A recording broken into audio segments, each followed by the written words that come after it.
ನಮಸ್ಕಾರ. ಮುಖ್ಯಾಂಶಗಳು. ಕೃಷಿ ಕಾಯ್ದೆ ಕುರಿತು ರೈತರೊಂದಿಗೆ ಸಭೆ. ಕನಿಷ್ಠ ಬೆಂಬಲ ಬೆಲೆ ಎಪಿಎಂಸಿ ವ್ಯವಸ್ಥೆ ಯಾವುದೇ ಕಾರಣಕ್ಕೂ ಕೈಬಿಡುವುದಿಲ್ಲ. ಕೇಂದ್ರದಿಂದ ಭರವಸೆ. ಸರ್ವ ಜನಾಂಗದ ಅಭಿವೃದ್ಧಿಗೆ ಸಮಾನ ಅವಕಾಶ, ಅನುದಾನ ಮೀಸಲು. ಮುಖ್ಯಮಂತ್ರಿ ಬಿಎಸ್ ಯಡಿಯೂರಪ್ಪ.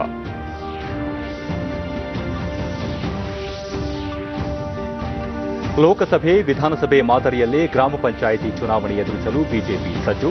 ರಾಜ್ಯಾದ್ಯಂತ ಪ್ರವಾಸ. ಕೆಎಸ್ ಈಶ್ವರಪ್ಪ. ಬುರಾವಿ ಚಂಡಮಾರುತ ತಮಿಳುನಾಡು, ಕೇರಳ ಕರಾವಳಿಗೆ ರಾತ್ರಿ ಅಪ್ಪಳಿಸುವ ಸಾಧ್ಯತೆ. ಪರಿಸ್ಥಿತಿ ನಿಭಾವಣೆಗೆ 9 ಎನ್ಡಿಆರ್ಎಫ್ ತಂಡ ನಿಯೋಜನೆ. ವಾರ್ತೆಗಳ ವಿವರ. ಕೇಂದ್ರ ಸರ್ಕಾರ ರೂಪಿಸಿರುವ ಕೃಷಿ ಕಾಯ್ದೆಗಳನ್ನು ವಿರೋಧಿಸಿ ಪ್ರತಿಭಟನೆ ನಡೆಸುತ್ತಿರುವ ರೈತ ಸಂಘಟನೆಗಳ ಮುಖಂಡರಿಗೆ ಈ ಶಾಸನಗಳ ಸದುದ್ದೇಶ ಮನವರಿಕೆ ಮಾಡಿಸಲು ದೆಹಲಿಯ ವಿಜ್ಞಾನ ಭವನದಲ್ಲಿ ಇಂದು 4ನೇ ಸುತ್ತಿನ ಮಹತ್ವದ ಸಭೆ ನಡೆಯುತ್ತಿದೆ. ಈ ಸಭೆಯಲ್ಲಿ ಕೇಂದ್ರ ಸರ್ಕಾರದ ಪರವಾಗಿ ಕೃಷಿ ಸಚಿವ ನರೇಂದ್ರ ಸಿಂಗ್ ತೋಮರ್, ವಾಣಿಜ್ಯ ಸಚಿವ ಪಿಯೂಷ್ ಗೋಯಲ್ ಹಾಗೂ ಕೃಷಿ ಇಲಾಖೆ ಕಾರ್ಯದರ್ಶಿ ಸಂಜಯ್ ಅಗರ್ವಾಲ್ ಮತ್ತು ದೇಶದ ವಿವಿಧ 32 ಕೃಷಿ ಸಂಘಟನೆಗಳ 40 ಮುಖಂಡರು ಪಾಲ್ಗೊಂಡಿದ್ದರು. ರೈತ ಮುಖಂಡರು ಹೊಸ ಕಾಯ್ದೆಗಳ ಬಗ್ಗೆ ತಮಗಿರುವ ಅನುಮಾನಗಳನ್ನು ಮತ್ತು ಅದರಿಂದ ಎದುರಾಗಬಹುದು ಎನ್ನಲಾದ ಸಮಸ್ಯೆಗಳ ಬಗ್ಗೆ ಸರ್ಕಾರದಿಂದ ಸ್ಪಷ್ಟನೆ ಬಯಸಿದರು. ಕೇಂದ್ರ ಕೃಷಿ ಕಾರ್ಯದರ್ಶಿ ಸಂಜಯ್ ಅಗರ್ವಾಲ್ ಭೋಜನ ವಿರಾಮದ ನಂತರ ರೈತರ ಮುಖಂಡರ ಎತ್ತಿದ ಪ್ರತಿಯೊಂದು ಪ್ರಶ್ನೆಗಳಿಗೂ ಸವಿವರವಾದ ಉತ್ತರ ನೀಡಿ ಅವರ ಮನದಲ್ಲಿ ಮೂಡಿದ್ದ ಅನುಮಾನಗಳನ್ನು ನಿವಾರಿಸುವ ಪ್ರಯತ್ನ ಮಾಡಿದರು. ಯಾವುದೇ ಕಾರಣಕ್ಕೂ ಕೃಷಿ ಉತ್ಪನ್ನ ಮಾರುಕಟ್ಟೆ ಸಮಿತಿ, ಎಪಿಎಂಸಿ ಹಾಗೂ ಕನಿಷ್ಠ ಬೆಂಬಲ ಬೆಲೆ ವ್ಯವಸ್ಥೆಯನ್ನು ಕೈಬಿಡುವುದಿಲ್ಲ, ಅದು ಮುಂದುವರಿಯಲಿದೆ ಎಂಬ ಅಂಶವನ್ನು ಸಭೆಯಲ್ಲಿ ಸಚಿವರು ಸ್ಪಷ್ಟಪಡಿಸಿದರು. ನೂತನ ಕಾಯ್ದೆಗಳು ರೈತರಿಗೆ ಹೆಚ್ಚಿನ ಬಲ ಮತ್ತು ಹಕ್ಕು ನೀಡುತ್ತವೆಯೇ ಹೊರತು ಅವರ ಹಕ್ಕುಗಳನ್ನು ಕಸಿದುಕೊಳ್ಳುವುದಿಲ್ಲ ಎಂದು ಮನವರಿಕೆ ಮಾಡಿಸಲಾಯಿತು.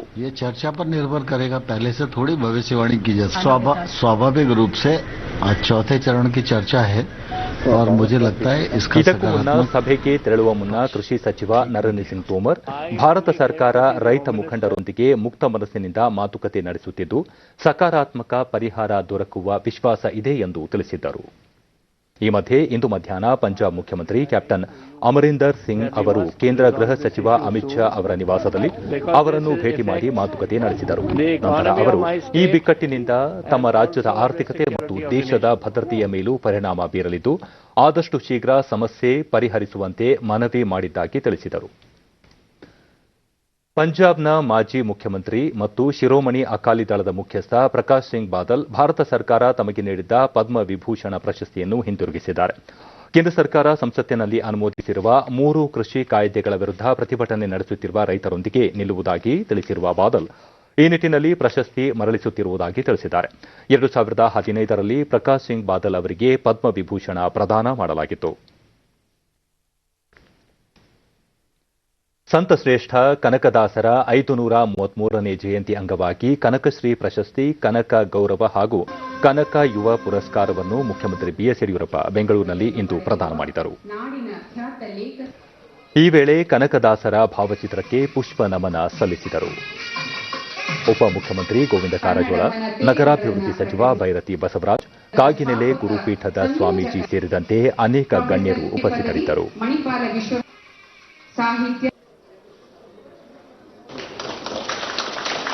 ಬಳಿಕ ಮುಖ್ಯಮಂತ್ರಿ ಯಡಿಯೂರಪ್ಪ ದಾಸ ಸಾಹಿತ್ಯದ ಪ್ರವರ್ತಕ ಕನಕದಾಸರು, ಮೌಢ್ಯ, ಕಂದಾಚಾರ, ಮೂಢನಂಬಿಕೆ, ಡಂಬಾಚಾರದ ವಿರುದ್ಧ ಸಮರ ಸಾರಿ ಸಮಾಜದ ಸುಧಾರಕ ಎಂಬ ಹಿರಿಮೆಗೆ ಪಾತ್ರರಾಗಿದ್ದಾರೆ. ಕನ್ನಡ ಸಾಹಿತ್ಯ ಲೋಕಕ್ಕೆ ಕನಕದಾಸರ ಕೊಡುಗೆ ಅಪಾರ ಎಂದು ಬಣ್ಣಿಸಿದರು. ಕನಕದಾಸರ ಚಿಂತನೆ, ಕೀರ್ತನೆ, ಗೀತತತ್ವ, ಆಧ್ಯಾತ್ಮ ಸರ್ವಕಾಲಕ್ಕೂ ಸಲ್ಲುವಂತದ್ದು. ಅವರ ಸರಳತೆ, ಜಾತ್ಯತೀತ ಮೌಲ್ಯ, ಆದರ್ಶ, ಬದುಕು ಬರಹಗಳನ್ನು ಹೊಸ ತಲೆಮಾರಿಗೆ ತಲುಪಿಸುವುದು ಇಂದಿನ ಪ್ರಸ್ತುತ ಸನ್ನಿವೇಶದಲ್ಲಿ ಅತ್ಯಂತ ಅಗತ್ಯ ಎಂದು ಹೇಳಿದರು. ಕನಕದಾಸರ ವಿಚಾರಧಾರೆಯನ್ನು ಜನಸಾಮಾನ್ಯರಿಗೆ ತಲುಪಿಸುವ ನಿಟ್ಟಿನಲ್ಲಿ ಕನಕದಾಸರ ಅಧ್ಯಯನ ಮತ್ತು ಸಂಶೋಧನೆ ಕೇಂದ್ರ ಕಾರ್ಯತತ್ಪರವಾಗಿದೆ. ಕನಕದಾಸರ ಹುಟ್ಟೂರು ಬಾಡ, ಕರ್ಮಭೂಮಿ ಕಾಗಿನೆಲೆಯನ್ನು ಕೂಡಸಂಗಮ ಮಾದರಿಯಲ್ಲಿ ಸರ್ಕಾರ ಅಭಿವೃದ್ಧಿಪಡಿಸಿದೆ. ಅವರ ಆಚಾರ, ವಿಚಾರ, ತತ್ವಗಳನ್ನು ಪ್ರಚುರಪಡಿಸುವ ಅಗತ್ಯವಿದೆ. ಕನಕದಾಸರು ನಂಬಿದ್ದ ಹಾಗೂ ಪಾಲಿಸಿಕೊಂಡು ಬಂದಿದ್ದ ಜಾತ್ಯತೀತ ಪರಿಕಲ್ಪನೆ, ಸರ್ವ ಜನಹಿತ ಆಶಯಗಳನ್ನು ತಮ್ಮ ಸರ್ಕಾರ ಪಾಲಿಸುತ್ತಿದೆ ಎಂದರು. ಕಲೆ, ಸಾಹಿತ್ಯ, ಸಂಸ್ಕೃತಿಗೆ ಸರ್ಕಾರ ಹೆಚ್ಚಿನ ಆದ್ಯತೆ ನೀಡಿದೆ. ಕನ್ನಡ, ಕನ್ನಡಿಗರು ಹಾಗೂ ಕರ್ನಾಟಕದ ವಿಚಾರದಲ್ಲಿ ಎಂದೂ ರಾಜಿ ಮಾಡಿಕೊಳ್ಳುವುದಿಲ್ಲ ಎಂದು ಮುಖ್ಯಮಂತ್ರಿ ತಿಳಿಸಿದರು. ಜಾತ್ಯತೀತತೆ ಸರ್ವಕಾಲಿಕ ಆದರ್ಶವಾಗಿದೆ. ಕನಕದಾಸರ ಬದುಕು ಬರಹಗಳನ್ನು ಹೊಸ ತಲೆಮಾರಿಗೆ ತಲುಪಿಸುವಂತಹದ್ದು ಬಹಳ ಮುಖ್ಯ. ಈ ನಿಟ್ಟಿನಲ್ಲಿ ರಾಷ್ಟ್ರೀಯ ಸಂತ ಕವಿ ಕನಕದಾಸ ಅಧ್ಯಯನ ಮತ್ತು ಸಂಶೋಧನಾ ಕೇಂದ್ರ ಕಾರ್ಯತತ್ಪರವಾಗಿದೆ. ಕನಕದಾಸರ ಕುರಿತು ಪುಸ್ತಕಗಳು, ಪ್ರಕಟಣೆ, ಕಮ್ಮಟ, ವಿಚಾರ ಸಂಕಿರಣ ಮತ್ತಿತರ ಸಾರ್ಥಕ ಕಾರ್ಯದಲ್ಲಿ ಈ ಕೇಂದ್ರ ತೊಡಗಿದೆ. ಕನಕದಾಸರ ಜನ್ಮಸ್ಥಳ ಬಾಡ ಹಾಗೂ ಧರ್ಮಭೂಮಿ ಕಾಗೇನದಿಯಲ್ಲಿ ಕೂಡಲ ಸಂಗಮ ಮಾದರಿಯಲ್ಲಿ ರಾಜ್ಯದ ಪ್ರಮುಖ ಪ್ರವಾಸಿ ಕೇಂದ್ರಗಳನ್ನಾಗಿಸಿ ಕ್ರಮವನ್ನು ಕೈಗೊಂಡಿದೆ. ಸನ್ಮಾನಿತರ ಪರವಾಗಿ ಯುಗಧರ್ಮ ರಾಮಣ್ಣ ತಮ್ಮ ಅಭಿಪ್ರಾಯ ಹಂಚಿಕೊಂಡರು. ನಡೆದೇ ಬಂದು ನಡೆಯೋದ್ರೆ ನನ್ನೇನು ಮಾಡ್ತೀವಿ ಹೋಗಲ್ಲ ಅಂತ. ಆದ್ದರಿಂದ ಆ ದಾಸ 5 ಜನ ವೈರಿಗಳನ್ನು ಗೆದ್ದ. ಯಾರಪ್ಪ ಅಂದ್ರೆ, ಕಿವಿ ಬಂದರಾದರೆ ಕವಿದ ಕತ್ತಲೆ ಕಡಿದು ಕಡೆ ಕಂಚಗಿದ್ದರು ಕೈವಲ್ಯ ಕೈ ಬೀಸಿ ಕರೆಯುವುದು. ದಾಸಶ್ರೇಷ್ಠ ಸಂತ ಕನಕದಾಸರ 533ನೇ ಜಯಂತಿ ಇಂದು. ಆಧ್ಯಾತ್ಮಿಕ ತತ್ವಗಳನ್ನು ಸರಳವಾಗಿ ಉಪದೇಶಿಸಿ ಸಾಮಾಜಿಕ ಪರಿವರ್ತನೆಗೆ ನಾಂದ ಹಾಡಿದ ಯುಗ ಪುರುಷ ಕನಕದಾಸರ ಜಯಂತಿ ಅಂಗವಾಗಿ ರಾಜ್ಯದೆಲ್ಲೆಡೆ ಅವರಿಗೆ ಗೌರವ ನಮನ ಸಲ್ಲಿಸಲಾಗುತ್ತಿದೆ. ಕನಕದಾಸರ ಜಯಂತಿ ಅಂಗವಾಗಿ ನಾಡಿನ ಜನತೆಗೆ ಅನೇಕ ಗಣ್ಯರು ಶುಭಾಶಯ ತಿಳಿಸಿದ್ದಾರೆ.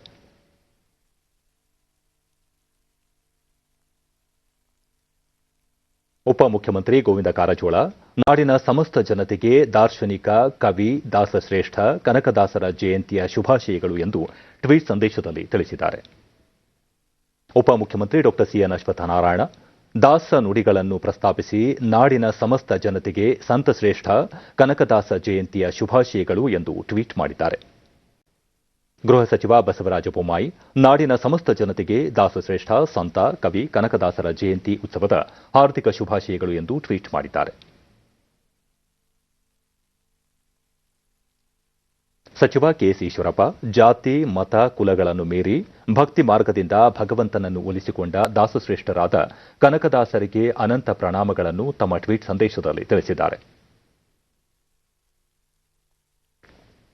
ಕೇಂದ್ರ ಸಚಿವ ಪ್ರಹ್ಲಾದ್ ಜೋಶಿ ಜಾತಿ ಪದ್ಧತಿಯ ತಾರತಮ್ಯಗಳನ್ನು ಮೀರಿ ಭಕ್ತಿ ಮಾರ್ಗದಿಂದ ಕುಲವೆಂದು ಹೊಡೆದಾಡದಿರಿ ಎಂದು ಸಾಮಾಜಿಕ ಕರೆ ಕೊಟ್ಟ ಕನಕದಾಸರಿಗೆ ಅವರ ಜಯಂತಿಯೆಂದು ನನ್ನ ನಮನಗಳು ಎಂದು ಟ್ವೀಟ್ ಮಾಡಿದ್ದಾರೆ. ವಿಧಾನಸಭೆಯ ವಿರೋಧ ಪಕ್ಷದ ನಾಯಕ ಸಿದ್ದರಾಮಯ್ಯ ಅಸಮಾನತೆಯ ವಿರುದ್ಧ ಸಿಡಿದೆದ್ದ ಸಮಾಜ ಸುಧಾರಕ, ಸಮಾಜದ ಕನಸು ಬಿತ್ತಿದ ಮಹಾ ಮಾನವತಾವಾದಿ ಸಂತ ಕನಕದಾಸರ ಬದುಕು ಮತ್ತು ಸಾಧನೆಯನ್ನು ನಿತ್ಯವೂ ಮನನ ಮಾಡೋಣ ಎಂದು ಟ್ವೀಟ್ನಲ್ಲಿ ತಿಳಿಸಿದ್ದಾರೆ. ರಾಜ್ಯದ ಪ್ರವಾಹ ಪೀಡಿತ 23 ಜಿಲ್ಲೆಗಳ 130 ತಾಲೂಕುಗಳಲ್ಲಿ ಉದ್ಯೋಗ ಖಾತ್ರಿ ಯೋಜನೆಯಡಿ ಹೆಚ್ಚುವರಿಯಾಗಿ 50 ಮಾನವ ದಿನಗಳನ್ನು ಕೇಂದ್ರ ಸರ್ಕಾರ ಮಂಜೂರು ಮಾಡಿದೆ ಎಂದು ಕೇಂದ್ರ ರಾಸಾಯನಿಕ ಮತ್ತು ರಸಗೊಬ್ಬರ ಖಾತೆ ಸಚಿವ ಡಿವಿ ಸದಾನಂದಗೌಡ ತಿಳಿಸಿದ್ದಾರೆ. ಪ್ರವಾಹ ಪರಿಸ್ಥಿತಿ ಕಾರಣ ಸಾರ್ವಜನಿಕ ಕಾಮಗಾರಿಗಳನ್ನು ಕೈಗೊಳ್ಳುವ ಮೂಲಕ ಉದ್ಯೋಗಗಳ ಹೆಚ್ಚಳಕ್ಕೆ ಬೇಡಿಕೆ ಇದ್ದ ಹಿನ್ನೆಲೆಯಲ್ಲಿ ಕೇಂದ್ರ ಈ ನಿರ್ಧಾರ ತೆಗೆದುಕೊಂಡಿದೆ. ಅಂತೆಯೇ ಮನ್ರೇಗಾ ಯೋಜನೆಯಡಿ ಪ್ರವಾಹ ಬಾಧಿತ 130 ತಾಲೂಕುಗಳಲ್ಲಿ 100 ದಿನಗಳ ಕಾಮಗಾರಿಗೆ ಹೆಚ್ಚುವರಿಯಾಗಿ 50 ಮಾನವ ದಿನಗಳನ್ನು ಸೃಷ್ಟಿಸಲಾಗಿದೆ ಎಂದು ಹೇಳಿದ್ದಾರೆ. ರಾಜ್ಯದ ಈ ಬೇಡಿಕೆಗೆ ಸಕಾರಾತ್ಮಕವಾಗಿ ಸ್ಪಂದಿಸಿರುವ ಕೇಂದ್ರ ಗ್ರಾಮೀಣಾಭಿವೃದ್ಧಿ ಇಲಾಖೆ ಸಚಿವರಿಗೆ ಧನ್ಯವಾದ ಸಲ್ಲಿಸುತ್ತೇನೆ ಎಂದು ಸದಾನಂದಗೌಡ ಟ್ವೀಟ್ ಮಾಡಿದ್ದಾರೆ. ರಾಜ್ಯದಲ್ಲಿ ಗೋಹತ್ಯೆ ನಿಷೇಧ ಕಾಯ್ದೆ ಜಾರಿ ಮಾಡುವ ಸಂಬಂಧ ಸಚಿವ ಸಂಪುಟ ಸಭೆಯಲ್ಲಿ ಚರ್ಚೆ ನಡೆಸಲಾಗಿದೆ. ಶೀಘ್ರದಲ್ಲೇ ಅನುಷ್ಠಾನಕ್ಕೆ ತರಲಾಗುವುದು ಎಂದು ಗ್ರಾಮೀಣಾಭಿವೃದ್ಧಿ ಮತ್ತು ಪಂಚಾಯತ್ ರಾಜ್ ಸಚಿವ ಕೆಎಸ್ ಈಶ್ವರಪ್ಪ ತಿಪಟೂರಿನಲ್ಲಿ ಇಂದು ತಿಳಿಸಿದ್ದಾರೆ. ಗೋಹತ್ಯೆ ನಿಷೇಧ ಕಾನೂನಿಗೆ ಕಾಂಗ್ರೆಸ್ ಪಕ್ಷ ವಿರೋಧ ವ್ಯಕ್ತಪಡಿಸುತ್ತಿದೆ. ಸಿದ್ದರಾಮಯ್ಯ ಅವರು ಅಧಿಕಾರದಲ್ಲಿದ್ದಾಗ ಜಾರಿಯಲ್ಲಿದ್ದ ಕಾಯ್ದೆಯನ್ನು ಯಾಕೆ ರದ್ದು ಮಾಡಲಿಲ್ಲ? ಗ್ರಾಮ ಪಂಚಾಯಿತಿ ಚುನಾವಣೆ ಇರುವ ಹಿನ್ನೆಲೆಯಲ್ಲಿ ಜನರನ್ನು ದಿಕ್ಕು ತಪ್ಪಿಸುವ ಕೆಲಸ ಮಾಡಲಾಗುತ್ತಿದೆ ಎಂದು ಟೀಕಿಸಿದ್ದಾರೆ. ಲೋಕಸಭೆ, ವಿಧಾನಸಭೆ ಚುನಾವಣೆಯನ್ನು ಗಂಭೀರವಾಗಿ ತೆಗೆದುಕೊಂಡಂತೆ ಗ್ರಾಮ ಪಂಚಾಯಿತಿ ಚುನಾವಣೆಯನ್ನು ಬಿಜೆಪಿ ಗಂಭೀರವಾಗಿ ಪರಿಗಣಿಸಿದೆ. ಹೀಗಾಗಿ 6 ತಂಡಗಳನ್ನು ರಚನೆ ಮಾಡಲಾಗಿದ್ದು ರಾಜ್ಯಾದ್ಯಂತ ಪ್ರವಾಸ ಮಾಡಲಾಗುತ್ತಿದೆ ಎಂದು ಹೇಳಿದರು. ಸಚಿವ ಸಂಪುಟಕ್ಕೆ ಯಾರನ್ನು ಸೇರ್ಪಡೆ ಮಾಡಿಕೊಳ್ಳಬೇಕು ಅಥವಾ ಕೈಬಿಡಬೇಕು ಎನ್ನುವ ಕುರಿತು ಮುಖ್ಯಮಂತ್ರಿಗಳು, ರಾಜ್ಯದ ಪಕ್ಷದ ಅಧ್ಯಕ್ಷರು ಹಾಗೂ ಕೇಂದ್ರದ ವರಿಷ್ಠರು ಚರ್ಚೆ ನಡೆಸಿ ನಿರ್ಧಾರ ಕೈಗೊಳ್ಳಲಿದ್ದಾರೆ. ಪೂರ್ಣ ಬಹುಮತ ಬಿಜೆಪಿಗೆ ಬಂದಿದ್ದರೆ ಸಮಸ್ಯೆ ಆಗುತ್ತಿರಲಿಲ್ಲ. ಕಾಂಗ್ರೆಸ್ ಮತ್ತು ಜೆಡಿಎಸ್ ಪಕ್ಷದಿಂದ ಬಂದವರಿಗೆ ಮಂತ್ರಿ ಸ್ಥಾನ ನೀಡಲಾಗಿದೆ. ಹೀಗಾಗಿ ಪಕ್ಷದಲ್ಲಿರುವ ಹಿರಿಯ ಶಾಸಕರು ತಮಗೂ ಸಚಿವ ಸ್ಥಾನ ಬೇಕು ಎಂದು ಕೇಳುತ್ತಿದ್ದಾರೆ ಎಂದರು. ಬೆಳಗಾವಿಯಲ್ಲಿ ನಡೆಯಲಿರುವ ಬಿಜೆಪಿ ರಾಜ್ಯ ಕಾರ್ಯಕಾರಿಣಿ ಸಭೆಯಲ್ಲಿ ಸಚಿವ ಸಂಪುಟ ವಿಸ್ತರಣೆ ಬಗ್ಗೆ ಯಾವುದೇ ಚರ್ಚೆ ನಡೆಯುವುದಿಲ್ಲ. ಬದಲಾಗಿ ಪಕ್ಷ ಸಂಘಟನೆ, ಸರ್ಕಾರ ನಡೆಸುವ ರೀತಿ ಸೇರಿದಂತೆ ಹಲವು ವಿಷಯಗಳ ಕುರಿತು ಚರ್ಚೆಯಾಗಲಿದೆ ಎಂದರು. ಅತಿ ಹೆಚ್ಚು ಗ್ರಾಮ ಪಂಚಾಯತಿಯನ್ನು ಕನಿಷ್ಠ 80% ಕೂಡ ಗ್ರಾಮ ಪಂಚಾಯತಿಗಳಲ್ಲಿ ನಮ್ಮ ಬೆಂಬಲಿತ ಅಭ್ಯರ್ಥಿಗಳನ್ನು ಗೆಲ್ಲಿಸಬೇಕು ಅಂತ ನಿಶ್ಚಯ ಮಾಡಿ ಕೆಲಸಗಳು ಶುರು ಮಾಡಿದ್ದೇವೆ. ಭಾರತೀಯ ಜನತಾ ಪಾರ್ಟಿಯ ಸಚಿವ ಸಂಪುಟದಲ್ಲಿ ಇದ್ರ ಬಗ್ಗೆ ನಾವು ಚರ್ಚೆಗಾಗಲೇ ಮಾಡಿದ್ದೇವೆ. ನಮ್ಮಲ್ಲಿ ಕರ್ನಾಟಕ ರಾಜ್ಯದಲ್ಲಿ ಗೋಹತ್ಯೆ ನಿಷೇಧ ಮಾಡಬೇಕು ಅನ್ನೋಂಥ ಅಂಶದ ಬಗ್ಗೆ ಚರ್ಚೆ ಆಗಿದೆ. ಆದಷ್ಟು ಬೇಗ ರಾಜ್ಯದಲ್ಲಿ ಗೋಹತ್ಯೆ ನಿಷೇಧ ಕಾನೂನು ಜಾರಿ ತರ್ತೇವೆ. ಸಿದ್ದರಾಮಯ್ಯನವರು ಯಾವ ಸಂದರ್ಭದಲ್ಲಿ ಏನು ಹೇಳ್ತಾರೆ, ಏನು ಮಾಡ್ತಾರೆ ಅಂತ ಅವ್ರ ಕಲ್ಪನೆನೇ ಅವ್ರಿಗಿರಲ್ಲ. ಗೋವನ್ನ ಈ ದೇಶದಲ್ಲಿ ನಾವು ತಾಯಿ ಅಂತ ಕರಿತಾ ಇದ್ದೇವೆ, ಹೌದರಾ? ಈಗ ಸಿದ್ದರಾಮಯ್ಯನವರು ತಾಯಿನೂ ಕೂಡ ಅವ್ರಿಗೂ ನಾವು ತಾಯಿ ಅಂತ ನಾವು ಕರಿತೇವೆ. ಹೆಣ್ಣು ತಾಯಿ ಅಂತ ಕರೆಯುವಂಥ ದೇಶ ಭಾರತ. ಅವ್ರಿಗೆ ತಾಯಿ ವಯಸ್ಸಾಗಿದೆ ಅಂತ ಅಂದ್ಕೊಂಡು ಬಿಜೆಪಿ, ಕಾಂಗ್ರೆಸ್, ಬಿಜೆಪಿ ಮತ್ತು JDSನವರು, ಬಿಜೆಪಿ ಮತ್ತು RSS ನವ್ರ ಮನೆ ಮಂದಿ ಕರ್ಕೊಂಡು ಬಿಡಕ್ಕಾಗತ್ತ ಅವರು? ಅಲ್ಲ. ಸರಿ ಸರ್, ಸಿದ್ದರಾಮಯ್ಯ ಮುಖ್ಯಮಂತ್ರಿ ಆದಾಗ ಗೋಹತ್ಯೆ ನಿಷೇಧನ ಯಾಕೆ ರದ್ದು ಮಾಡಲಿಲ್ಲ? ಆ ಕಾನೂನು ಜಾರಿ ಇದ್ದಾಗ ಅದನ್ನ ಕಾನೂನು ಮತ್ತು ಸಂಸದೀಯ ವ್ಯವಹಾರಗಳ ಸಚಿವ JC ಮಾಧುಸ್ವಾಮಿ ಪ್ರತಿಕ್ರಿಯಿಸಿ, ಕುರುಬ ಜನಾಂಗವನ್ನು ಪರಿಶಿಷ್ಟ ಪಂಗಡಕ್ಕೆ ಸೇರಿಸುವ ವಿಷಯ ಬಹಳ ಹಿಂದಿನ ಬೇಡಿಕೆ. ಇದರಲ್ಲಿ RSSನ ಯಾವುದೇ ಕೈವಾಡವಿಲ್ಲ. ಕಾಂಗ್ರೆಸ್ ನಾಯಕರ ಈ ರೀತಿ ಆರೋಪ ನಿರಾಧಾರ.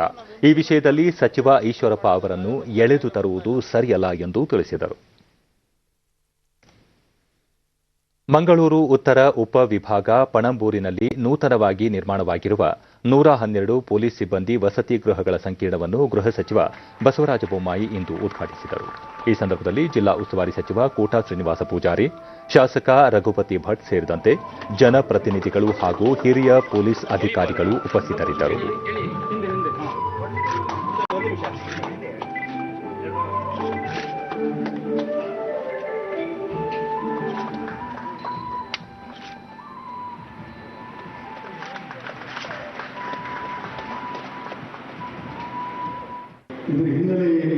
ಈ ವೇಳೆ ಬಸವರಾಜ ಬೊಮ್ಮಾಯಿ, ದೇಶದ್ರೋಹಿಗಳು ಮತ್ತು ಭಯೋತ್ಪಾದಕ ಚಟುವಟಿಕೆಯಲ್ಲಿ ತೊಡಗಿಕೊಳ್ಳುವವರ ಮೇಲೆ ಪೊಲೀಸ್ ಹದ್ದಿನ ಕಣ್ಣಿಟ್ಟಿದ್ದಾರೆ.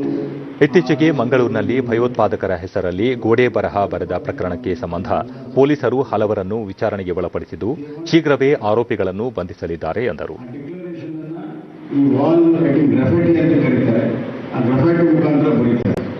ನಾವೆಲ್ಲ ನೋಡ್ಬೋದು, ಎಲ್ಲಿ ಗಲಾಟೆ ಇದೆ ಅಲ್ಲೆಲ್ಲ ಗ್ರಫೈಟಿ ಇರ್ತದೆ. ಅದು ಕಾಶ್ಮೀರ್ ಇರ್ಬೋದು, ಇರಾಕ್ ಇರ್ಬೋದು, ಇರಾನ್ ಇರ್ಬೋದು, ಈಜಿಪ್ಟ್ ಇರ್ಬೋದು, ಎಲ್ಲ ಡಿಸ್ಟರ್ಬ್ ಕಂಟ್ರಿಲಿ ಗ್ರಫೈಟಿ ರೇಟಿಂಗ್ ಇದೆ. ಅದೇ ಮಾದರಿ ಮಾಡುವಂಥ ಒಂದು ಸಣ್ಣ ಪ್ರಯತ್ನವನ್ನು ಮಾಡಿದ್ದಾರೆ. ಆದರೆ ನಮ್ಮ ಪೊಲೀಸರು ಅದರ ಈಗಾಗಲೇ ವಿಚಾರಣೆಯನ್ನು ನಡೆಸಿದ್ದಾರೆ. ಅತಿ ಶೀಘ್ರದಲ್ಲಿ ಅವರ ಬಂಧನ ಆಗ್ತದೆ ಅನ್ನೋದು ಸಂಪೂರ್ಣವಾದಂಥ ವಿಶ್ವಾಸ ನನಗಿದೆ. ಅದರ ಹಿಂದೆ ಇರುವಂಥ ಯಾರಿದ್ದಾರೆ ಅದನ್ನು ಕೂಡ ಬೇರಿಸೋದಕ್ಕೆ ನಮ್ಮ ಪೊಲೀಸರಿಗೆ ನಾನು ಈಗಾಗಲೇ ಹೇಳಿದ್ದೀನಿ. ಆ ನಿಟ್ಟಿನಲ್ಲಿ ಅವರು ಕಾರ್ಯವನ್ನು ಹೋಗಿದ್ದಾರೆ. ರಾಜ್ಯದಲ್ಲಿ ಆನೆಗಳ ಸಂರಕ್ಷಣೆ ಹಾಗೂ ಅವುಗಳ ಹಾವಳಿ ತಡೆಯಲು ರೈಲ್ವೆ ಹಳಿಗಳ ಪಕ್ಕ 160 ಕಿಲೋಮೀಟರ್ ತೂಗಾಡುವ ಸೌರಶಕ್ತಿ ಬೇಲಿ ಹಾಕುವುದಾಗಿ ಅರಣ್ಯ, ಪರಿಸರ ಮತ್ತು ಜೀವಿಶಾಸ್ತ್ರ ಸಚಿವ ಆನಂದ್ ಸಿಂಗ್ ತಿಳಿಸಿದರು. ಕೊಡಗಿನ ಪೊನ್ನಂಪೇಟೆ ಅರಣ್ಯ ಮಹಾವಿದ್ಯಾಲಯದಲ್ಲಿ ಇಂದು ನಡೆದ ಬಿದಿರು ಸಸ್ಯ ಕ್ಷೇತ್ರ ಕಾರ್ಯಕ್ರಮಕ್ಕೆ ಚಾಲನೆ ನೀಡಿದ ನಂತರ ಸುದ್ದಿಗಾರರೊಂದಿಗೆ ಈ ಯೋಜನೆ ಬಗ್ಗೆ ಕೇಂದ್ರ ಸರ್ಕಾರಕ್ಕೆ ಮನವಿ ಮಾಡಿದ್ದು, ವಿಧಾನಸಭಾ ಅಧಿವೇಶನದ ನಂತರ ದೆಹಲಿಗೆ ತೆರಳಿ ಈ ಬಗ್ಗೆ ಕೇಂದ್ರಕ್ಕೆ ಇಲ್ಲಿನ ಸಮಸ್ಯೆ ಬಗ್ಗೆ ತಿಳಿಸಿಕೊಡಲಾಗುವುದು ಎಂದರು. ನಂತರ ಯೋಜನೆ ಪೂರ್ಣಗೊಳಿಸಿ ಆನೆಗಳ ಹಾವಳಿ ತಡೆ ಮತ್ತು ಅವುಗಳ ಸಂರಕ್ಷಣೆ ಮಾಡಲಾಗುವುದು ಎಂದು ಭರವಸೆ ನೀಡಿದರು. Solar fencing, hanging solar fencing ಅಂತೇಳಿ ಆಗ್ತಾ ಇದ್ರು. ಅದರಿಂದನೂ ಅಷ್ಟು ಪ್ರಭಾವ ಆಗ್ತಾ ಇಲ್ಲ ಏನು ಆನೆಗಳನ್ನ ತಡೆ ಹಿಡಿಯೋದಕ್ಕೆ. ಈಗ ಇಲ್ಲಿನ ಸ್ಥಳೀಯ ಶಾಸಕರು ನಮಗೆ ಕೆಲವು ರೈಲ್ವೆ ಬ್ಯಾರಿಕೇಡ್ ಮುಖಾಂತರ ಬಹಳಷ್ಟು ತಡೆ ಹಿಡಿಯೋದಕ್ಕೆ ಸಾಧ್ಯ ಅಂತ ಹೇಳಿ, ಹಾಗಾಗಿ ನಾವು ಸುಮಾರು ಕರ್ನಾಟಕ ರಾಜ್ಯದಲ್ಲಿ 160 ಕಿಲೋಮೀಟರ್ ನಮಗೆ ಬೇಕು. ಈ ಅನಿಮಲ್ ಹ್ಯೂಮನ್ ಕಾನ್ಫ್ಲಿಕ್ಟ್ ಅನ್ನು ತಪ್ಪಿಸಬೇಕು ಅಂದ್ರೆ ಅದು ನಾವು ಕೇಂದ್ರ ಸರ್ಕಾರಕ್ಕೆ ಈಗಾಗಲೇ ಯೋಜನೆ ಕಳಿಸಿದ್ದೀವಿ. ಕಡಿಮೆ ಆಗಿದೆ.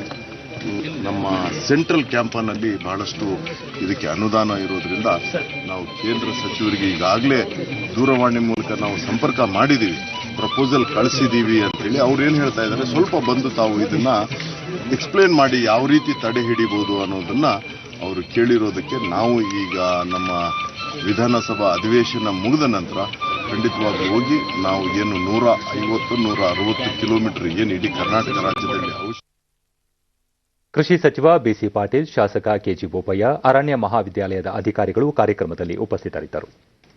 ಮಾರುಕಟ್ಟೆ ಪ್ರದೇಶಗಳಲ್ಲಿ ಕೋವಿಡ್-19 ಸೋಂಕು ಹರಡದಂತೆ ಮುನ್ನೆಚ್ಚರಿಕೆ ವಹಿಸಲು ಅಗತ್ಯವಿರುವ ನಿಯಂತ್ರಣ ಕ್ರಮಗಳ ಕುರಿತು ಕೇಂದ್ರ ಆರೋಗ್ಯ ಸಚಿವಾಲಯ ಪ್ರಮಾಣಿತ ಕಾರ್ಯಾಚರಣೆ ಕಾರ್ಯವಿಧಾನಗಳನ್ನು ಪ್ರಕಟಿಸಿದೆ. ಕಂಟೈನ್ಮೆಂಟ್ ವಲಯಗಳಲ್ಲಿರುವ ಮಾರುಕಟ್ಟೆ ಸ್ಥಳಗಳನ್ನು ಬಂದ್ ಮಾಡುವುದನ್ನು ಮುಂದುವರಿಸಲಾಗುತ್ತದೆ. ಆದರೆ ಕಂಟೈನ್ಮೆಂಟ್ ವಲಯಗಳ ಹೊರಗಿರುವ ಮಾರುಕಟ್ಟೆಗಳನ್ನು ತೆರೆಯಲು ಅವಕಾಶ ನೀಡಲಾಗಿದೆ. 65 ವರ್ಷಕ್ಕಿಂತ ಮೇಲ್ಪಟ್ಟವರು, ಕಾಯಿಲೆ ಹೊಂದಿರುವವರು, ಗರ್ಭಿಣಿಯರು ಹಾಗೂ 10 ವರ್ಷಕ್ಕಿಂತ ಕಡಿಮೆ ವಯಸ್ಸಿನ ಮಕ್ಕಳು ಅಗತ್ಯ ಮತ್ತು ಆರೋಗ್ಯಕ್ಕೆ ಸಂಬಂಧಿಸಿದ ಉದ್ದೇಶಗಳನ್ನು ಹೊರತುಪಡಿಸಿ ಮನೆಯಲ್ಲಿಯೇ ಉಳಿದುಕೊಳ್ಳುವಂತೆ ಸೂಚಿಸಲಾಗಿದೆ. ವಯಸ್ಸಾದ ನೌಕರರು, ಗರ್ಭಿಣಿ ನೌಕರರು ಮತ್ತು ವೈದ್ಯಕೀಯ ಪರಿಸ್ಥಿತಿಯ ಆಧಾರ ಹೊಂದಿರುವ ಉದ್ಯೋಗಿಗಳು, ಇತರೆ ಸಮಸ್ಯೆಗಳನ್ನು ಎದುರಿಸುತ್ತಿರುವ ನೌಕರರು ಹೆಚ್ಚುವರಿಯಾಗಿ ಮುನ್ನೆಚ್ಚರಿಕೆ ಕ್ರಮಗಳನ್ನು ತೆಗೆದುಕೊಳ್ಳುವಂತೆ ಸೂಚಿಸಲಾಗಿದೆ.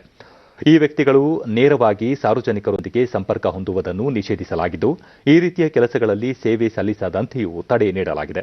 ಮಾರುಕಟ್ಟೆ ಪ್ರದೇಶಗಳಲ್ಲಿರುವ ಅಂಗಡಿಗಳನ್ನು ತೆರೆಯುವ ಮುನ್ನ ಮಾಲೀಕರು ಸಂಪೂರ್ಣವಾಗಿ ಸ್ವಚ್ಛಗೊಳಿಸುವುದು ಸೇರಿದಂತೆ ಇನ್ನಿತರೆ ಸೋಂಕು ನಿಯಂತ್ರಣ ಕ್ರಮಗಳನ್ನು ಪಾಲನೆ ಮಾಡುವುದು ಕಡ್ಡಾಯವಾಗಿರುತ್ತದೆ ಎಂದು ತಿಳಿಸಲಾಗಿದೆ.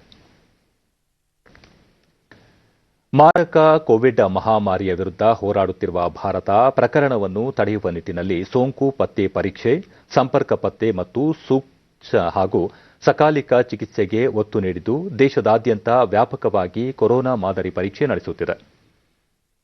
ನಿನ್ನೆ ಒಂದೇ ದಿನ ದೇಶದಲ್ಲಿ 11,11,698 ಕೊರೋನಾ ಮಾದರಿ ಪರೀಕ್ಷೆ ನಡೆಸಲಾಗಿದ್ದು, ಇದರೊಂದಿಗೆ ದೇಶದಲ್ಲಿ ಈವರೆಗೆ ನಡೆಸಲಾದ ಒಟ್ಟು ಕೊರೋನಾ ಮಾದರಿಗಳ ಪರೀಕ್ಷೆಯ ಸಂಖ್ಯೆ 14,35,57,647 ದಾಟಿದೆ ಎಂದು ಭಾರತೀಯ ವೈದ್ಯಕೀಯ ಸಂಶೋಧನಾ ಮಂಡಳಿ ಐಸಿಎಂಆರ್ ತಿಳಿಸಿದೆ. ಈ ನಿಟ್ಟಿನಲ್ಲಿ ದೇಶದಲ್ಲಿ ಪರೀಕ್ಷಾ ಸೌಲಭ್ಯ ಹೆಚ್ಚಳಕ್ಕೂ ಭಾರತೀಯ ವೈದ್ಯಕೀಯ ಸಂಶೋಧನಾ ಸಂಸ್ಥೆ ಐಸಿಎಂಆರ್ ಆದ್ಯತೆ ನೀಡಿದ್ದು, ಪ್ರಸ್ತುತ ದೇಶದಲ್ಲಿ 2,170ಕ್ಕೂ ಹೆಚ್ಚು ಕೋವಿಡ್ ಪರೀಕ್ಷಾ ಪ್ರಯೋಗಾಲಯಗಳು ಕಾರ್ಯನಿರ್ವಹಿಸುತ್ತಿವೆ.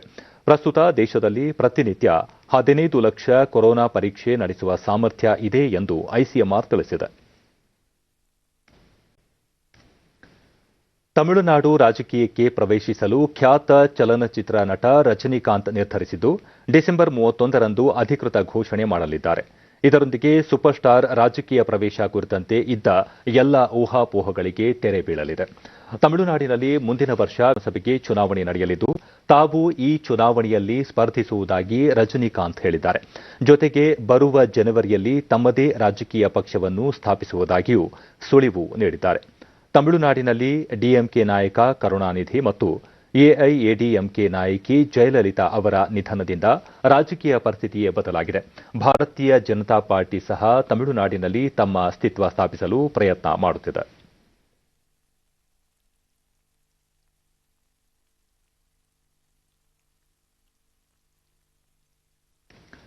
ವಿದೇಶಗಳಲ್ಲಿ ಸಿಲುಕಿರುವ ಭಾರತೀಯರನ್ನು ಸ್ವದೇಶಕ್ಕೆ ಕರೆತರಲು ನವೆಂಬರ್ 1ರಿಂದ ಪುನಾರಂಭಿಸಲಾಗಿರುವ ವಂದೇ ಭಾರತ್ ಅಭಿಯಾನದ 8ನೇ ಹಂತದ ಕಾರ್ಯಾಚರಣೆಯನ್ನು ಡಿಸೆಂಬರ್ 31ರವರೆಗೆ ವಿಸ್ತರಿಸಲಾಗಿದೆ ಎಂದು ವಿದೇಶಾಂಗ ವ್ಯವಹಾರಗಳ ಸಚಿವಾಲಯದ ವಕ್ತಾರ ಅನುರಾಗ್ ಶ್ರೀವಾಸ್ತವ ತಿಳಿಸಿದ್ದಾರೆ.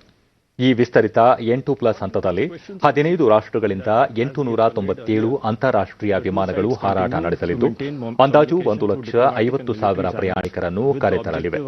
ಇದರ ಜೊತೆಗೆ ಏರ್ ಬಬಲ್ ವ್ಯವಸ್ಥೆಯ ವಿಮಾನ ಸಂಚಾರ ಸುಗಮವಾಗಿದೆ ಎಂದು ತಿಳಿಸಿದರು. ಡಿಸೆಂಬರ್ 3ರವರೆಗೆ 34,10,000 ಭಾರತೀಯರನ್ನು ಭೂಮಾರ್ಗ, ಜಲಮಾರ್ಗ ಮತ್ತು ವಾಯುಮಾರ್ಗಗಳಿಂದ ದೇಶಕ್ಕೆ ಕರೆತರಲಾಗಿದೆ ಎಂದು ಅವರು ತಿಳಿಸಿದರು. ಬ್ರಹ್ಮಪುತ್ರ ನದಿಗೆ ಅಡ್ಡಲಾಗಿ ಚೈನಾ ಅಣೆಕಟ್ಟು ನಿರ್ಮಿಸುತ್ತಿರುವ ಬಗ್ಗೆ ಕೇಳಲಾದ ಪ್ರಶ್ನೆಗೆ ಉತ್ತರಿಸಿದ ಅವರು, ಈ ಎಲ್ಲ ಬೆಳವಣಿಗೆಗಳ ಬಗ್ಗೆ ಕೆಳದಂಡೆಯ ರಾಷ್ಟ್ರವಾಗಿ ಭಾರತ ಸೂಕ್ಷ್ಮವಾಗಿ ಗಮನಿಸುತ್ತಿದೆ. ಈ ನದಿ ನೀರಿನ ಗಣನೀಯ ಬಳಕೆಯ ಹಕ್ಕು ಹೊಂದಿರುವ ಭಾರತ ತನ್ನ ಕಾಳಜಿ ಮತ್ತು ಅಭಿಪ್ರಾಯಗಳನ್ನು ಚೈನಾ ಪ್ರಾಧಿಕಾರಿಗಳಿಗೆ ತಿಳಿಸಿದೆ ಎಂದರು. ಕೆಳದಂಡೆಯ ದೇಶಗಳ ಹಿತಕ್ಕೆ ಧಕ್ಕೆಯಾಗದಂತೆ ಖಾತ್ರಿಪಡಿಸುವಂತೆ ಕೇಳಿದ್ದು, ಚೈನಾ ಪ್ರಾಧಿಕಾರಗಳು ಇದು ಜಲ ವಿದ್ಯುತ್ ಯೋಜನೆ ಮಾತ್ರ ಆಗಿದ್ದು ನೀರಿನ ಹರಿವು ಬದಲಿಸುವುದಿಲ್ಲ ಎಂದು ಹೇಳಿದೆ. ಸಾಂಸ್ಥಿಕ ಸ್ವರೂಪದಲ್ಲಿ ಈ ವಿಚಾರದಲ್ಲಿ ಮಾತುಕತೆ ನಡೆಸಲಾಗಿದೆ ಎಂದರು.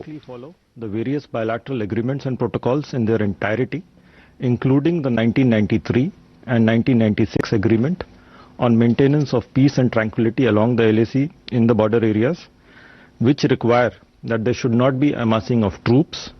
Each side should strictly abide by and respect the LAC and should not take any unilateral action to alter it. ಮಾಜಿ ರಾಷ್ಟ್ರಪತಿ ದಿವಂಗತ ಡಾಕ್ಟರ್ ಎಪಿಜೆ ಅಬ್ದುಲ್ ಕಲಾಂ ಅವರಿಂದ ಪ್ರೇರಣೆ ಪಡೆದು ಯುವಜನತೆ ಸಮಗ್ರ ಸ್ವಾವಲಂಬಿ ಬಲಿಷ್ಠ ಭಾರತದ ನಿರ್ಮಾಣಕ್ಕೆ ಶ್ರಮಿಸಬೇಕು ಎಂದು ಉಪರಾಷ್ಟ್ರಪತಿ ಎಂ ವೆಂಕಯ್ಯ ನಾಯ್ಡು ಕರೆ ನೀಡಿದ್ದಾರೆ. ಡಾಕ್ಟರ್ ಶಿವತಾನು ಪಿಳ್ಳೈ ಅವರ 40 Years with Abdul Kalam untold stories ಪುಸ್ತಕವನ್ನು ವರ್ಚುವಲ್ ಸಮಾರಂಭದಲ್ಲಿ ಬಿಡುಗಡೆ ಮಾಡಿದ ಉಪರಾಷ್ಟ್ರಪತಿ ಡಾಕ್ಟರ್ ಕಲಾಂ ಅವರಂತೆ ಯುವಕರು ವಿಶಾಲವಾಗಿ ಚಿಂತಿಸಬೇಕು ಮತ್ತು ಸಾಮಾಜಿಕ ಹಾಗೂ ಆರ್ಥಿಕ ಸವಾಲುಗಳಿಗೆ ತಂತ್ರಜ್ಞಾನದ ನೆರವಿನಿಂದ ಪರಿಹಾರವನ್ನು ಒದಗಿಸಲು ಪ್ರಯತ್ನಿಸಬೇಕು ಎಂದು ತಿಳಿಸಿದರು. ಮಾಜಿ ರಾಷ್ಟ್ರಪತಿ ಕಲಾಂ ಅವರೊಂದಿಗಿನ ತಮ್ಮ ವೈಯಕ್ತಿಕ ಅನುಭವಗಳನ್ನು ಸ್ಮರಿಸಿದ ಅವರು ಶ್ರೀಸಾಮಾನ್ಯರ ಬದುಕನ್ನು ಪರಿವರ್ತಿಸುವ ಆಶಯದೊಂದಿಗೆ ಅವರ ಪ್ರಾಮಾಣಿಕ ಪ್ರಯತ್ನ ಮತ್ತು ಆಳವಾದ ಜ್ಞಾನವನ್ನು ಉಲ್ಲೇಖಿಸಿದರು. ಬಂಗಾಳಕೊಲ್ಲಿಯಲ್ಲಿ ಕಾಣಿಸಿಕೊಂಡು ಶ್ರೀಲಂಕಾದ ತ್ರಿಂಕಾಮಲಿಯಲ್ಲಿ ಭೂಮಿಗೆ ಅಪ್ಪಳಿಸಿದ ಬುರಾವಿ ಚಂಡಮಾರುತ ಕಳೆದ 6 ಗಂಟೆಗಳಲ್ಲಿ ಮೇಲೆ ಪ್ರತಿ ಗಂಟೆಗೆ 11 ಕಿಲೋಮೀಟರ್ ವೇಗದಲ್ಲಿ ಪಶ್ಚಿಮ ವಾಯುವ್ಯದತ್ತ ಸಾಗಿದ್ದು ತಮಿಳುನಾಡಿನ ರಾಮೇಶ್ವರಂ ಬಳಿಯ ಮನ್ನಾರ್ ಕೊಲ್ಲಿಯಲ್ಲಿ ಕೆಲವೇ ಗಂಟೆಗಳಲ್ಲಿ ಹೊರಹೊಮ್ಮುವ ಸಾಧ್ಯತೆ ಇದೆ. ಹವಾಮಾನ ಇಲಾಖೆಯ ರೀತ್ಯ ದಕ್ಷಿಣ ತಮಿಳುನಾಡು ಕರಾವಳಿ ದಾಟಿ ಕನ್ಯಾಕುಮಾರಿ ಮತ್ತು ಪಂಬಂ ನಡುವೆ ಇಂದು ರಾತ್ರಿ ಹಾದು ಹೋಗಲಿರುವ ಬಿರುಗಾಳಿ ನಾಳೆ ಬೆಳಗ್ಗೆ ಚಂಡಮಾರುತವಾಗಿ ಪರಿಣಮಿಸಲಿದೆ. ಇದರ ಪರಿಣಾಮವಾಗಿ ತಮಿಳುನಾಡಿನ ದಕ್ಷಿಣ ಜಿಲ್ಲೆಗಳಲ್ಲಿ ಭಾರೀ ಮಳೆಯಾಗುವ ಸಂಭವವಿದೆ. ಚಂಡಮಾರುತ ಭೂಮಿಗೆ ಅಪ್ಪಳಿಸುವ ವೇಳೆ ಗಂಟೆಗೆ 70 ರಿಂದ 80 ಕಿಲೋಮೀಟರ್ ವೇಗ ಪಡೆದುಕೊಳ್ಳಲಿದೆ ಎಂದು ಹವಾಮಾನ ಇಲಾಖೆ ಹೇಳಿದೆ. ಚಂಡಮಾರುತ ಸಾಗುವ ಮಾರ್ಗದಲ್ಲಿನ ಸೂಕ್ಷ್ಮ ಪ್ರದೇಶಗಳಲ್ಲಿ ಎದುರಾಗಬಹುದಾದ ಪರಿಸ್ಥಿತಿಯನ್ನು ನಿಭಾಯಿಸಲು 9 ಎನ್ಡಿಆರ್ಎಫ್ ತಂಡಗಳನ್ನು ನಿಯೋಜಿಸಲಾಗಿದ್ದು ರಾಜ್ಯ ಎಸ್ಡಿಆರ್ಎಫ್ ಸಹ ಸಜ್ಜಾಗಿದೆ. ಕಂದಾಯ ಇಲಾಖೆ, ಪೊಲೀಸ್ ಹಾಗೂ ವೈದ್ಯಕೀಯ ತಂಡಗಳು ಪರಿಸ್ಥಿತಿ ಎದುರಿಸಲು ಅಣಿಯಾಗಿವೆ. ನಿಯಂತ್ರಣ ಕೊಠಡಿಗಳು ದಿನದ 24 ಗಂಟೆಯೂ ಕಾರ್ಯಾಚರಣೆ ಮಾಡುತ್ತಿವೆ. 470 ಪರಿಹಾರ ಶಿಬಿರಗಳನ್ನು ಸ್ಥಾಪಿಸಲಾಗಿದೆ. ಕರಾವಳಿಯಲ್ಲಿ ರಾಜ್ಯಾಡಳಿತ ಮತ್ತು ಜಿಲ್ಲಾಡಳಿತಗಳು ಸಕಲ ಮುಂಜಾಗ್ರತೆ ಕ್ರಮಗಳನ್ನು ಕೈಗೊಂಡಿವೆ. ಬುರಾವಿ ಕೇರಳ ಸಮೀಪಿಸುತ್ತಿರುವುದರಿಂದ ಕಟ್ಟೆಚ್ಚರ ಘೋಷಿಸಲಾಗಿದೆ. ಕರಾವಳಿಯಲ್ಲಿ ಕೂಡ ಮುನ್ನೆಚ್ಚರಿಕೆ ಕ್ರಮ ಕೈಗೊಳ್ಳಲಾಗಿದ್ದು ಎನ್ಡಿಆರ್ಎಫ್ ತಂಡ ನಿಯುಕ್ತಿಗೊಳಿಸಲಾಗಿದೆ ಎಂದು ಎನ್ಡಿಆರ್ಎಫ್ನ ಡಿಎಸ್ ಕುಶ್ವಾಹ ತಿಳಿಸಿದ್ದಾರೆ.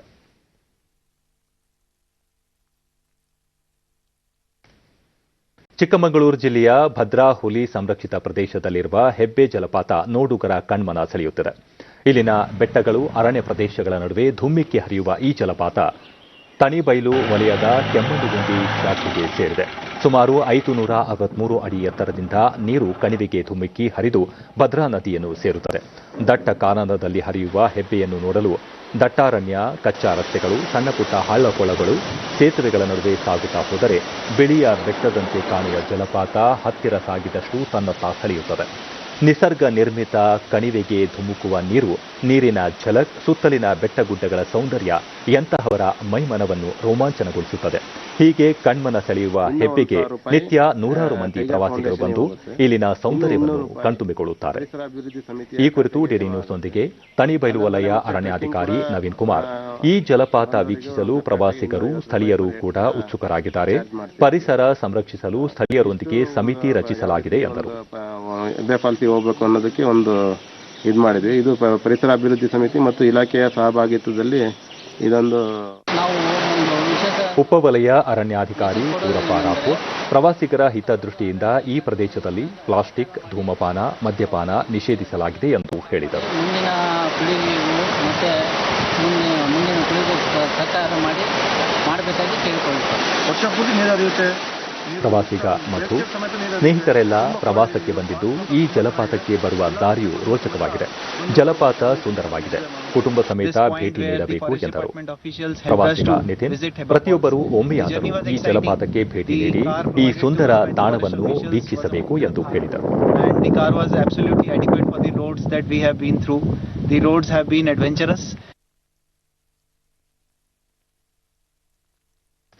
ದೇಶದ ಮೊದಲ ರಾಷ್ಟ್ರಪತಿ ಹಾಗೂ ಭಾರತದ ಸ್ವಾತಂತ್ರ್ಯ ಹೋರಾಟಗಾರರಾಗಿ, ಸಮಾಜ ಸೇವಕರಾಗಿ ಮಹತ್ವದ ಸೇವೆ ಸಲ್ಲಿಸಿರುವ ಡಾಕ್ಟರ್ ಬಾಬು ರಾಜೇಂದ್ರ ಪ್ರಸಾದ್ ಅವರ ಜನ್ಮದಿನವನ್ನು ಇಂದು ದೇಶದೆಲ್ಲೆಡೆ ಆಚರಿಸಲಾಗುತ್ತಿದೆ. 1884ರ ಈ ದಿನ ಬಿಹಾರದ ಜೇರಡ್ಡೆ ಎಂಬ ಹಳ್ಳಿಯಲ್ಲಿ ಜನಿಸಿದ ರಾಜೇಂದ್ರ ಪ್ರಸಾದ್ ಅವರು 1950ರ ಜನವರಿ 26ರಿಂದ 1962ರ ಮೇ 13ರವರೆಗೆ ಭಾರತದ ರಾಷ್ಟ್ರಪತಿಯಾಗಿ ಸೇವೆ ಸಲ್ಲಿಸಿದರು. ಮಹಾನ್ ಸಮಾಜ ಸೇವಕ, ಸ್ವಾತಂತ್ರ್ಯ ಹೋರಾಟಗಾರ ಹಾಗೂ ಶಿಕ್ಷಕರು ಮತ್ತು ವಕೀಲರು ಆಗಿದ್ದ ಅವರಿಗೆ 1962ರಲ್ಲಿ ದೇಶದ ಅತ್ಯುನ್ನತ ನಾಗರಿಕ ಗೌರವ ಭಾರತ ರತ್ನ ಪುರಸ್ಕಾರ ಲಭಿಸಿತ್ತು.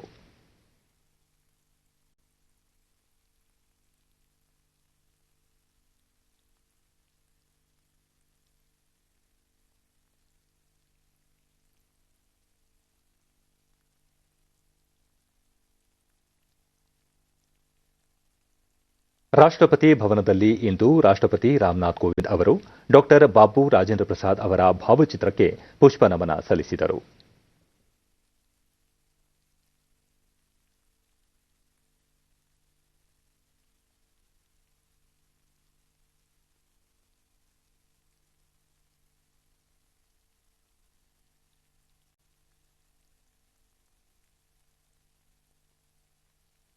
ಡಾ ಬಾಬು ರಾಜೇಂದ್ರ ಪ್ರಸಾದ್ ಅವರ ಜನ್ಮದಿನದ ಅಂಗವಾಗಿ ಅನೇಕ ಗಣ್ಯರು ಶುಭಾಶಯ ಕೋರಿದ್ದಾರೆ.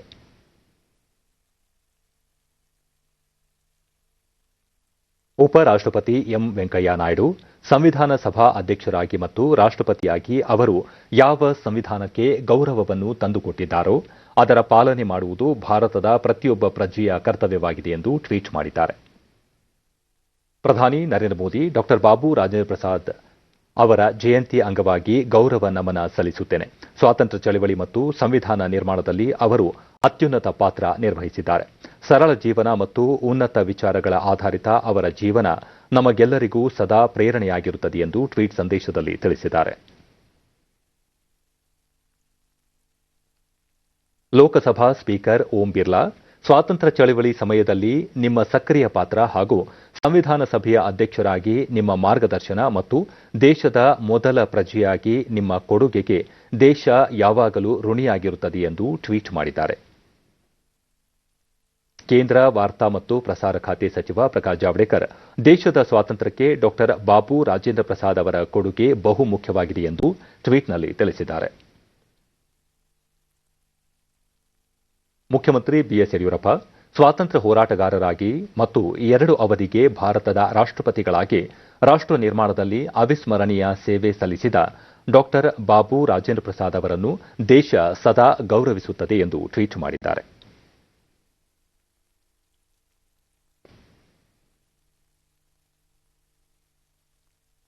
ಇನ್ನು ಹವಾವರ್ತಮಾನ. ರಾಜ್ಯದ ದಕ್ಷಿಣ ಒಳನಾಡಿನ ಬಹುತೇಕ ಕಡೆ ಮಳೆಯಾಗಿದೆ.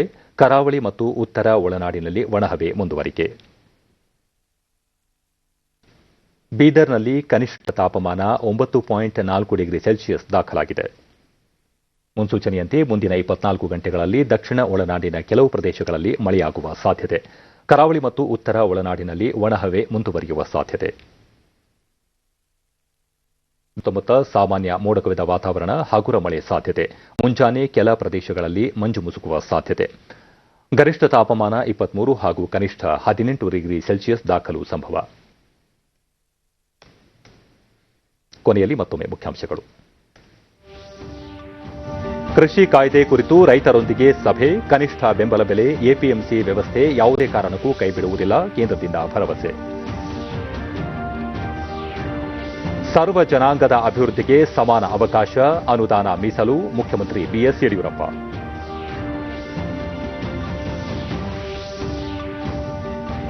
ಲೋಕಸಭೆ, ವಿಧಾನಸಭೆ ಮಾದರಿಯಲ್ಲೇ ಗ್ರಾಮ ಪಂಚಾಯಿತಿ ಚುನಾವಣೆ ಎದುರಿಸಲು ಬಿಜೆಪಿ ಸಜ್ಜು, ರಾಜ್ಯಾದ್ಯಂತ ಪ್ರವಾಸ ಕೆಎಸ್ ಈಶ್ವರಪ್ಪ.